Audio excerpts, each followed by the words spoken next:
Okay, it's recording. So it's been a while, but we're connecting with my dad again because there's a lot more questions that have surfaced.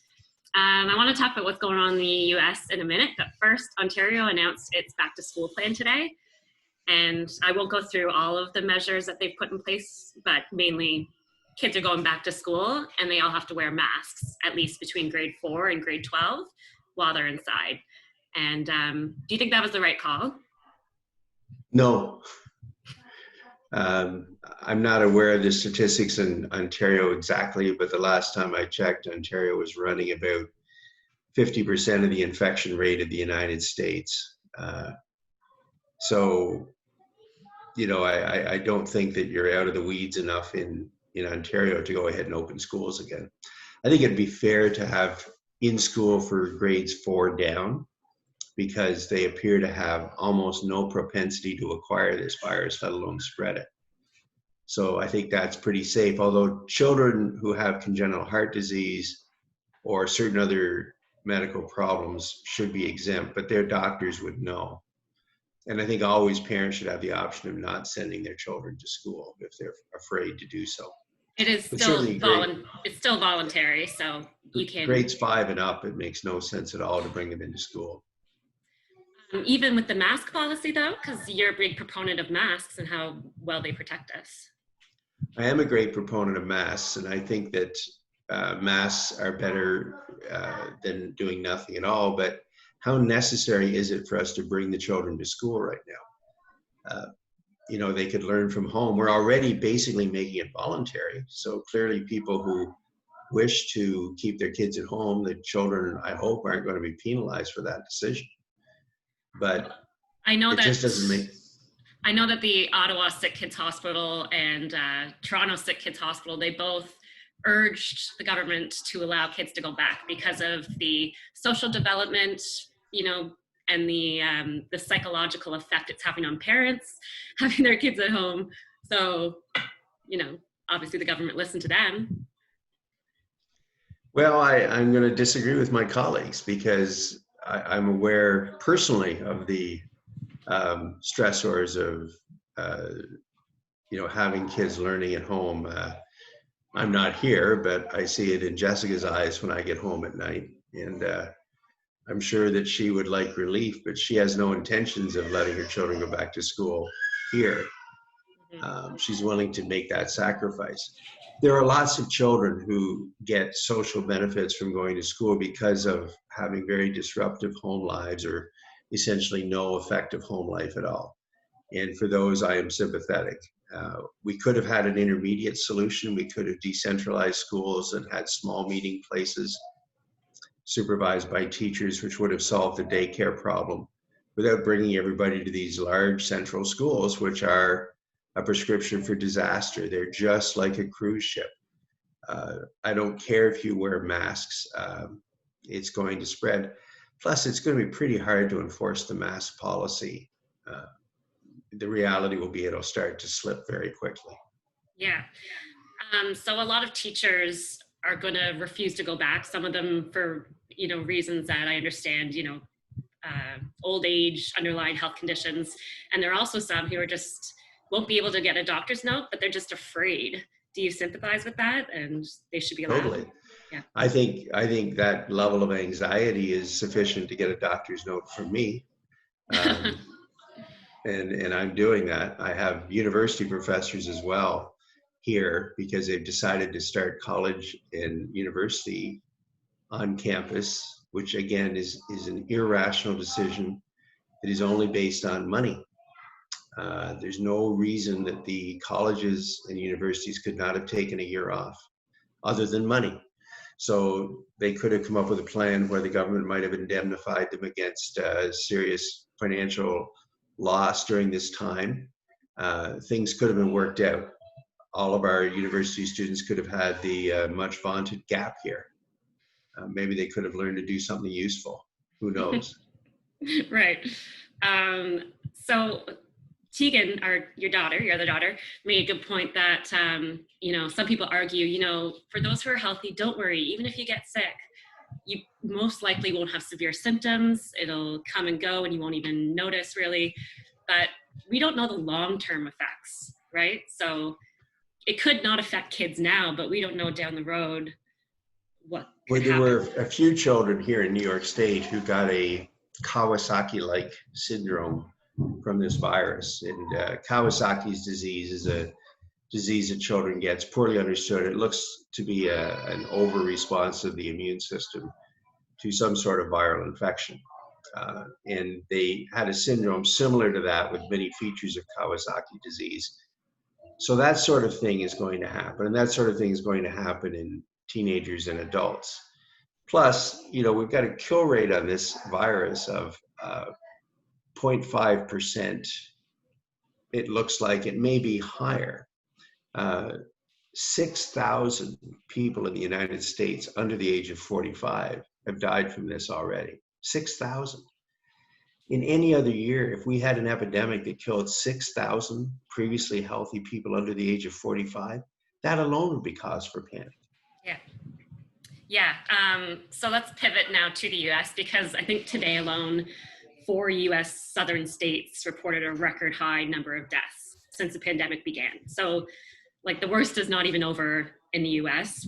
We may be over the hump in Canada. Obviously, that's just conjecture, and we could have a second wave, but what is going on down there, Dad? Like, why is it so much more terrible? Well, I think the southern states were hit by a perfect storm. They had a sudden relaxation of the shutdown of the economy. That was at a political behest of Donald Trump, who wanted the economy to recover so he had a chance of winning November's election. And most of the governors of the southern states are Republicans. So Abbott in Texas and DeSantis, the governor of Florida, they were leading the way to reopen. So they started reopening in May. And at the same time, we had the summer season hit us, which is a celebratory season. We had Memorial Day weekend, which is a big weekend here in the United States. And then the perhaps unanticipated effect of southern summer. If you've ever been in the southern United States in the summertime, you don't go outside in the daytime.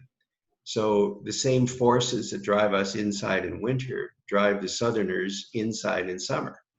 And now we know that air conditioning units in closed buildings really do a good job of spreading the tiny droplets that this virus can inhabit.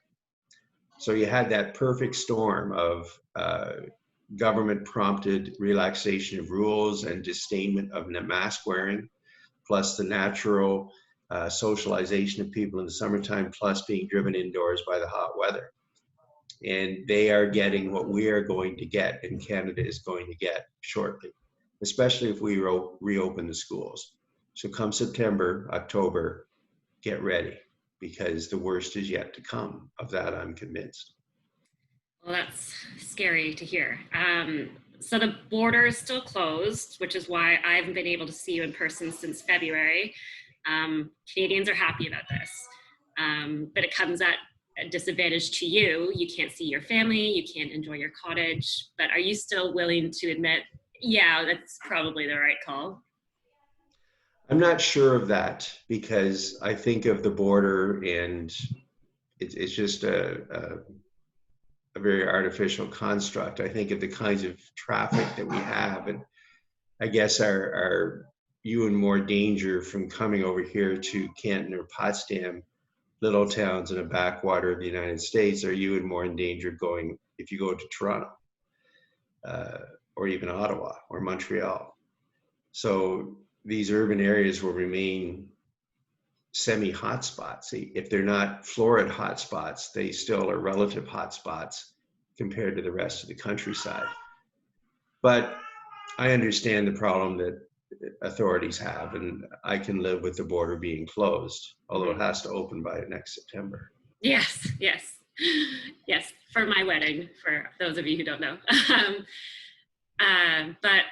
So you're saying that maybe it should depend on where you're coming from. Like if you're coming from upstate New York, you can travel across the border, but if you're coming from, Tallahassee, Florida, maybe not.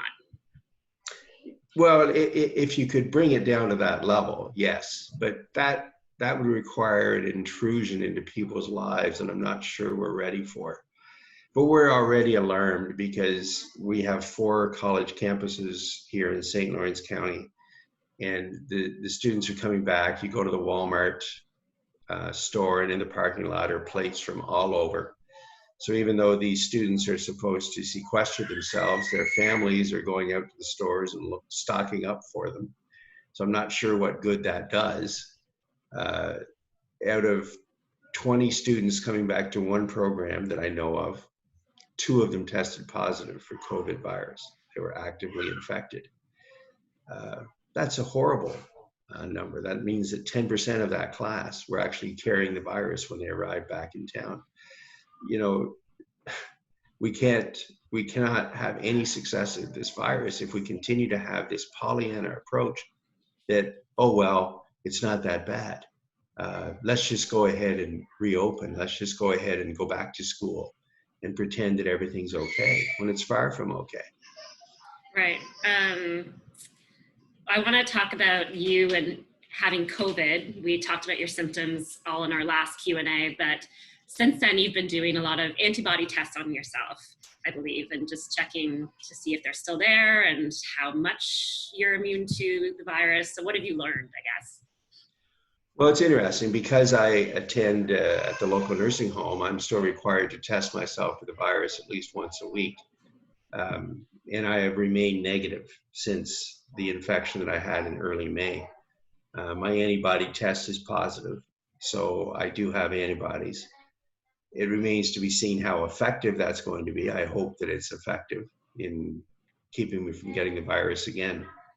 But in studies of the coronavirus family, if you research this, you'll find that Columbia University did a study on coronavirus and showed individuals acquiring the virus as frequently as 3 times in 1 year.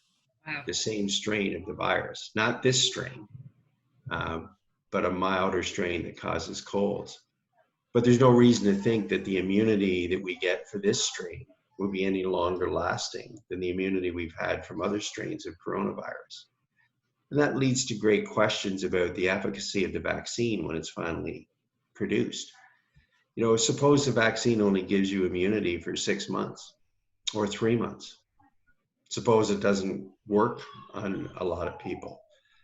If it's a vaccine that we end up having to give twice a year to someone to maintain immunity, is that going to be very functional? It's already going to be a challenge to immunize enough people as it is. We hope to get 50 to 60% immunization rates to even approach a level of herd immunity. That's 170 million Americans, 17 million Canadians that will have to get immunized. And it may well be a 2-shot series.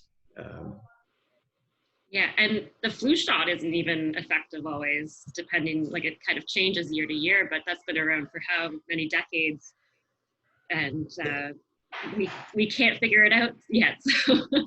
We've worked hard on the flu shot, and there's been a lot of time and money and careers spent developing a shot for influenza, and even now the best we can do is about a 60% effectiveness.